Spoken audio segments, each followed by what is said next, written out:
When we speak, in the sense of spiritual science, of the transformation of human karma through the Christ impulse, we must first call to mind what karma signifies within the total evolution of humanity. Karma is not merely a moral bookkeeping of deeds and consequences, nor is it a rigid mechanism that blindly balances causes and effects. Karma is a living, lawful weaving of destiny that unfolds through repeated earthly lives, binding the human being to the world and to other human beings in a meaningful and educative way. Before the mystery of Golgotha, karma worked upon the human being with a necessity that was largely unconscious. Human souls were led by karmic forces, much as natural processes are guided by laws that operate independently of conscious participation. This is clearly indicated when spiritual science shows how destiny unfolded within blood relationships, tribal belonging, and inherited characteristics in ancient times. The human being experienced karma more as fate than as responsibility.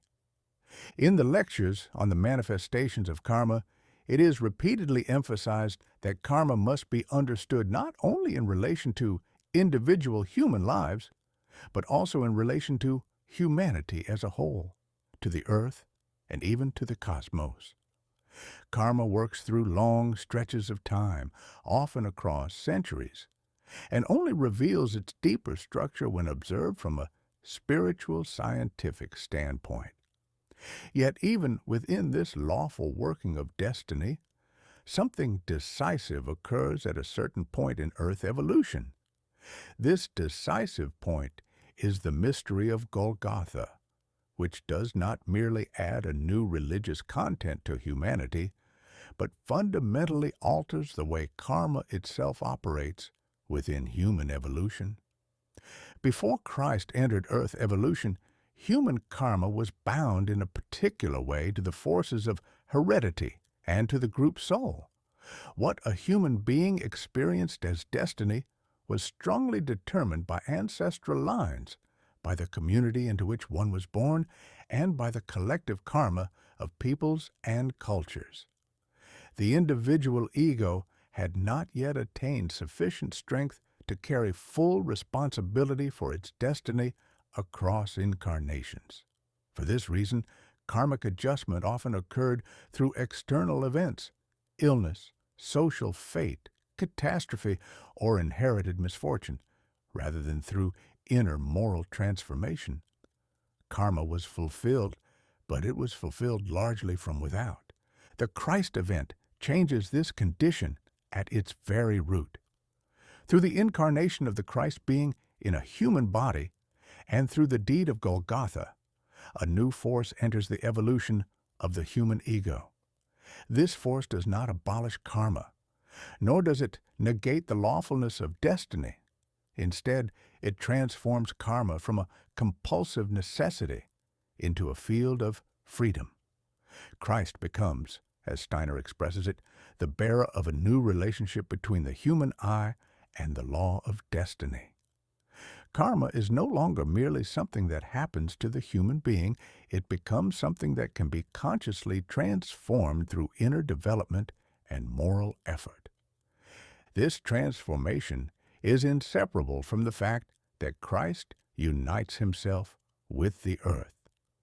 Through the mystery of Golgotha, the earth itself becomes permeated with a new spiritual substance. The forces that previously worked only from the spiritual world into human destiny now find a center within earthly evolution itself. As a result, the human being gains the possibility of encountering karmic necessity inwardly within conscience and moral insight, rather than merely outwardly through blows of fate.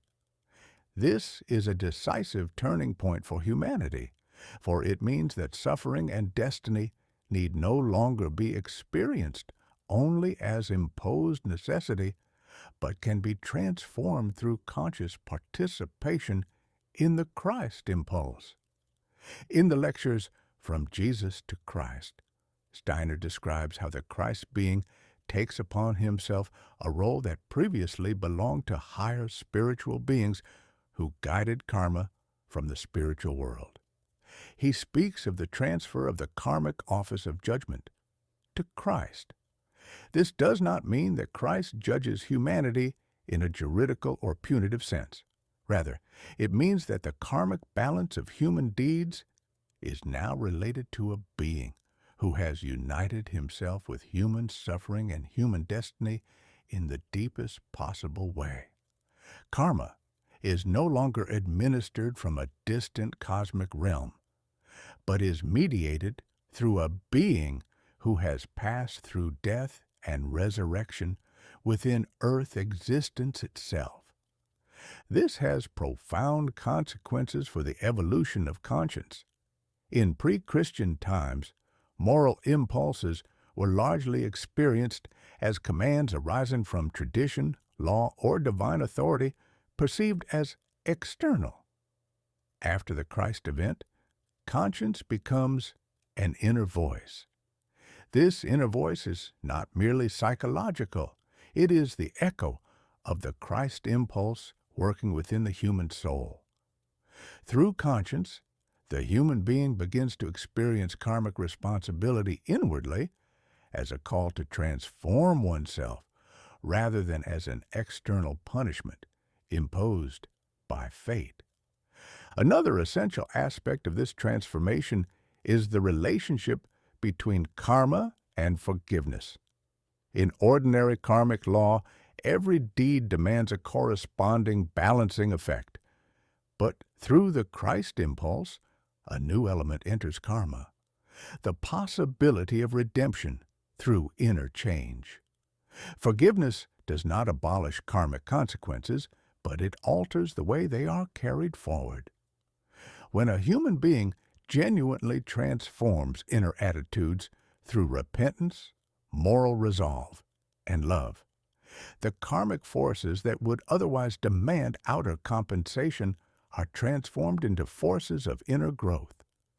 This is only possible because Christ has united himself with human karma and bears it within his own being. Steiner emphasizes that this does not make karma arbitrary or subject to sentimental leniency. Karma remains lawful, but its lawfulness is now permeated by love. The Christ impulse introduces into karma what might be called a higher economy of destiny, in which suffering can be shortened, transformed, or inwardly redeemed when the human being consciously aligns with spiritual truth. This is why spiritual science speaks of Christ not only as Redeemer from sin, but as Transformer of karma.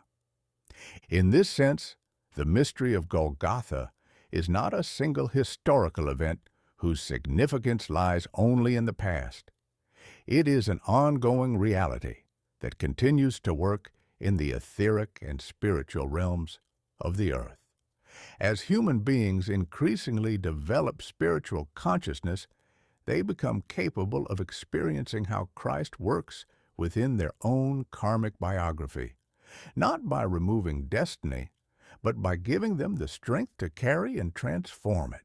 This is the beginning of a new stage in human evolution, in which freedom and karma are no longer opposites, but are united.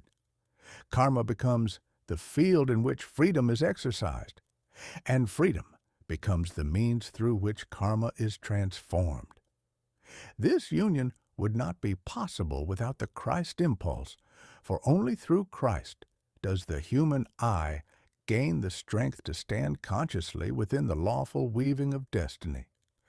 When we extend our consideration beyond individual destiny and look at humanity as a whole, it becomes evident that the transformation of karma through the Christ impulse also applies to collective and planetary karma.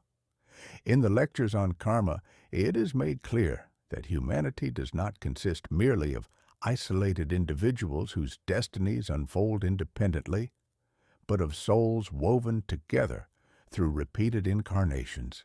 shared cultural epochs, and common historical tasks. Before the mystery of Golgotha, this collective karma worked with immense force. Peoples, tribes, and civilizations bore karmic consequences over long stretches of time, often without any possibility for the individual to step out of these inherited destinies. The fall or rise of entire cultures expressed karmic necessities that were experienced as unavoidable fate. The Christ event intervenes precisely at this level. By uniting himself with the earth, Christ enters not only individual human souls, but also the karmic stream of humanity as a whole. From that moment onward, collective karma is no longer guided exclusively by spiritual beings who remain outside earthly existence. Instead, the Christ being becomes inwardly connected with the historical development of humanity. This means that humanity's shared destiny is no longer driven solely by the consequences of past deeds, but is increasingly shaped by the possibility of conscious moral development within historical life itself. This is particularly important when we consider the relationship between karma and historical suffering. Wars, social upheavals, and cultural catastrophes are not random events. They are expressions of collective karmic imbalance. Yet after the Christ event, such suffering contains within it a new potential. It can become the ground for awakening rather than merely for destruction. Steiner indicates that wherever suffering is born with inner understanding and moral resolve, karmic necessity begins to transform into karmic opportunity.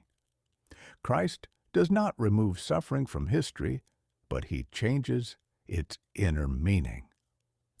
A decisive aspect of this change lies in the way Christ works between death and rebirth.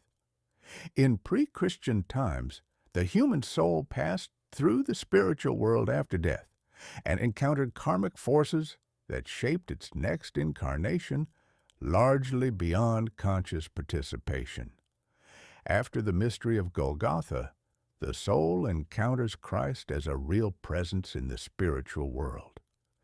This encounter has a profound effect on the way karma is prepared for the next life.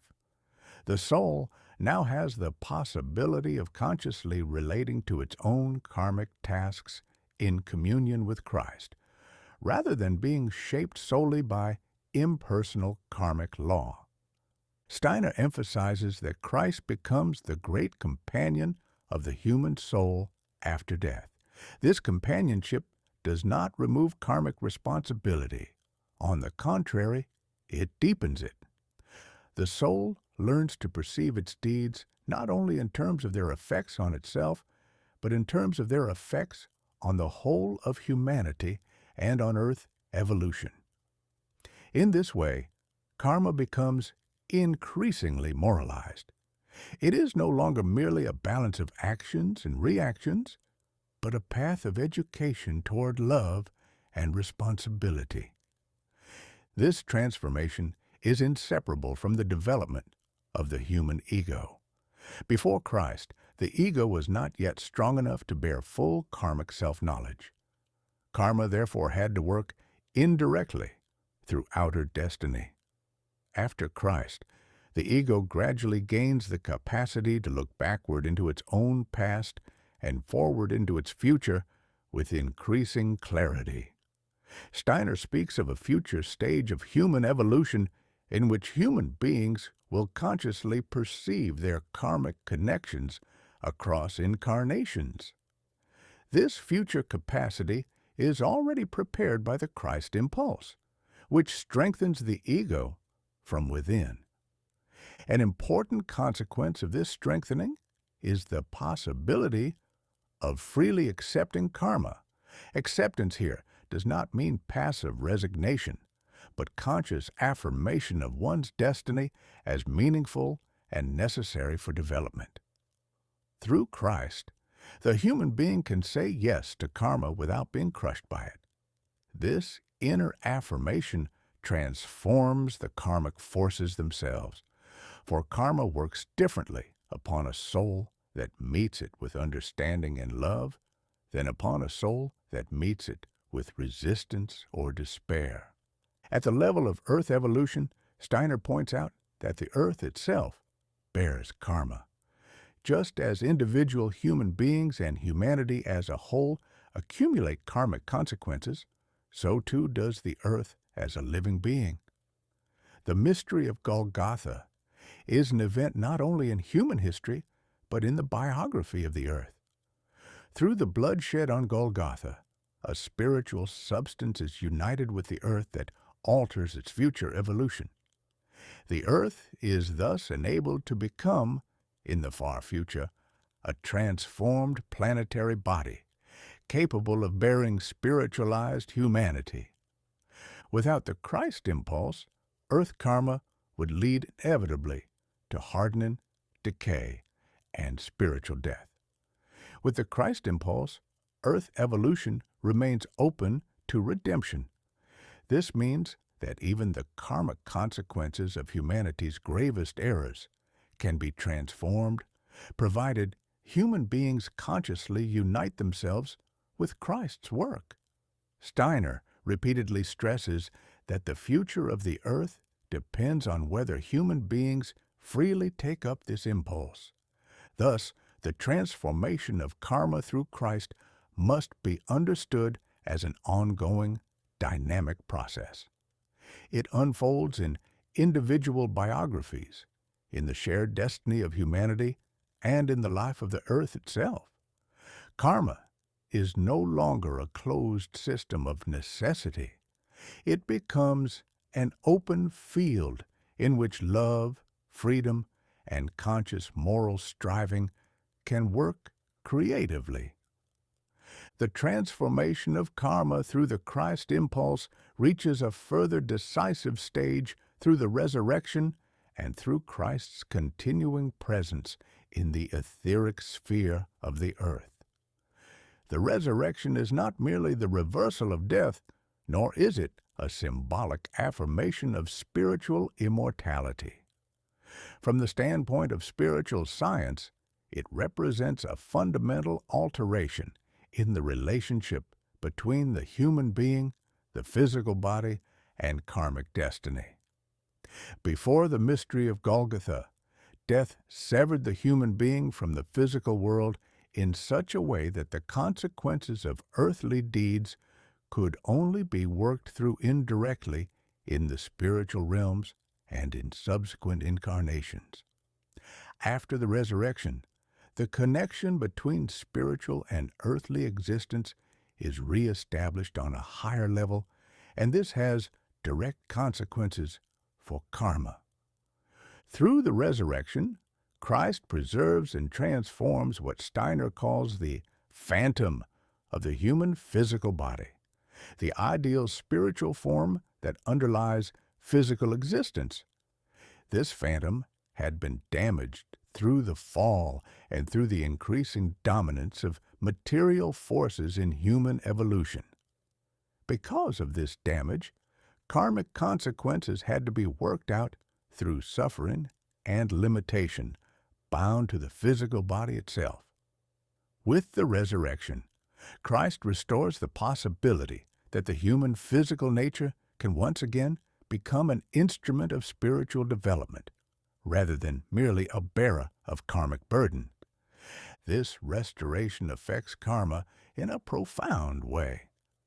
Karma no longer works only through illness, bodily limitation, and external fate, but increasingly through inner moral experiences that can be consciously transformed. Suffering does not disappear, but it becomes transparent to meaning.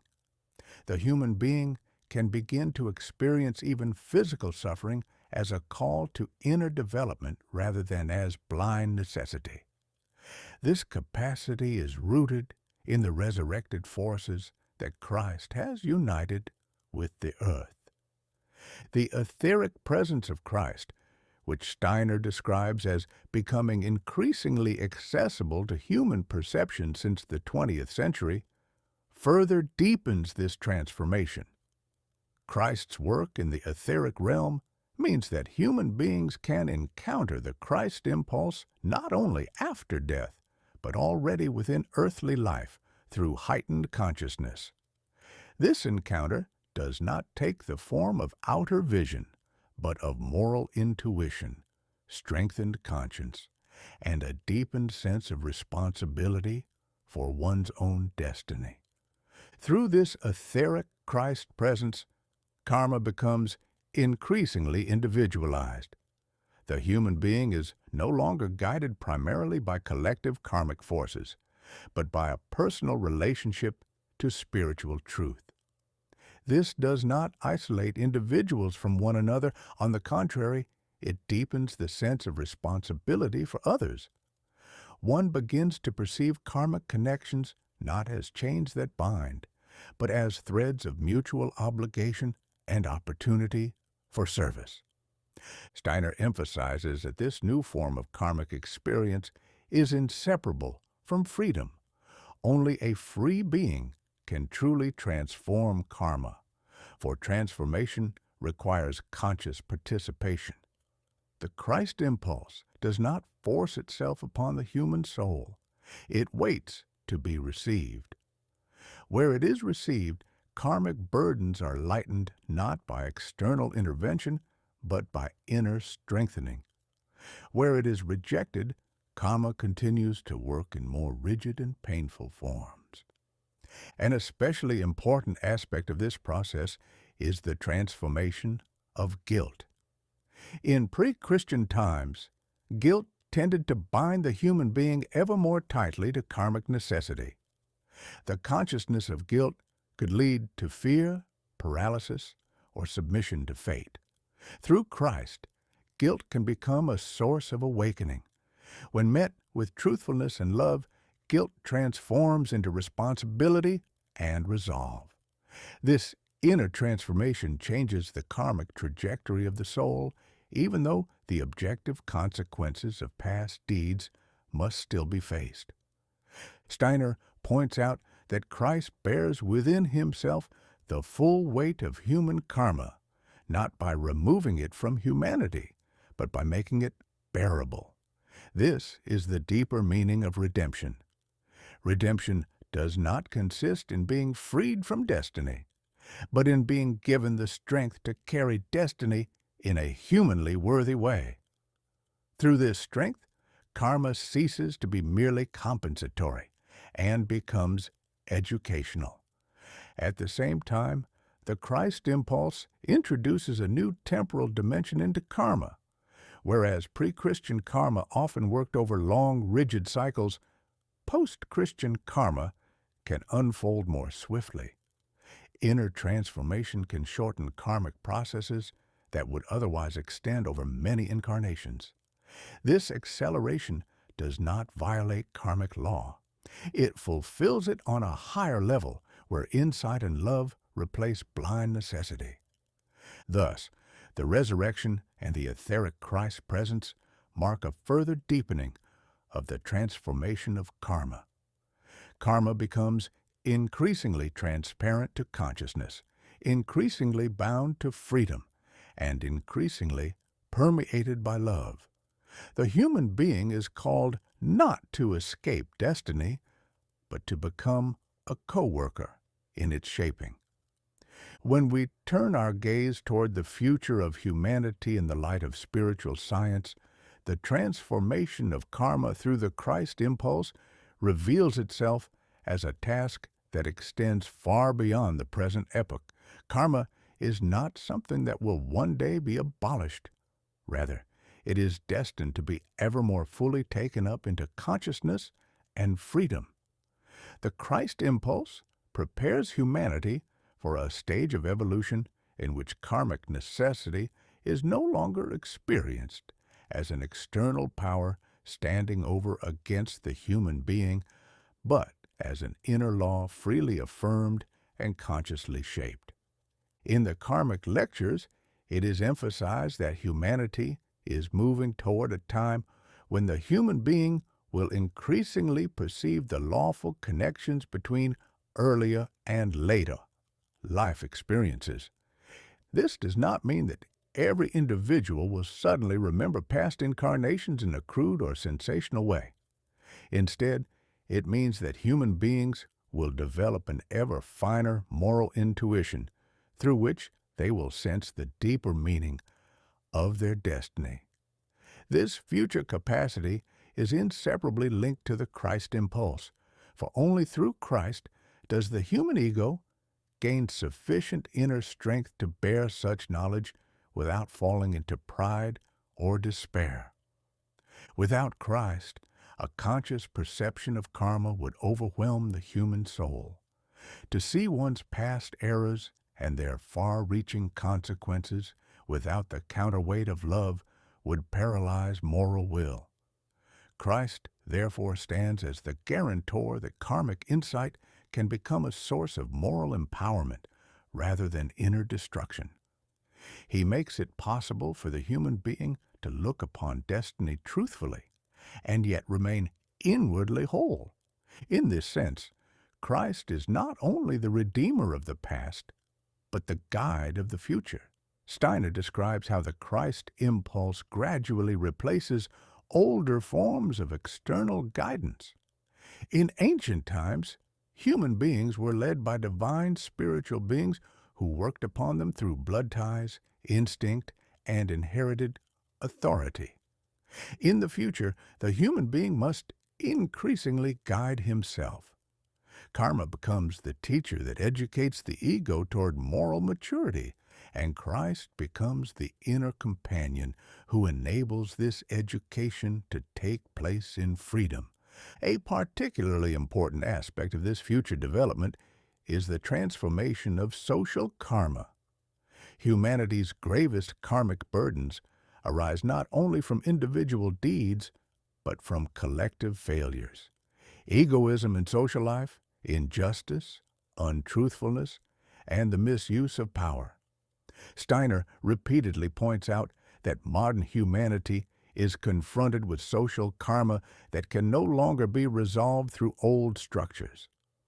Only through the Christ impulse, working as a force of brotherhood and mutual responsibility, can these karmic burdens be transformed. Social life must become moral life.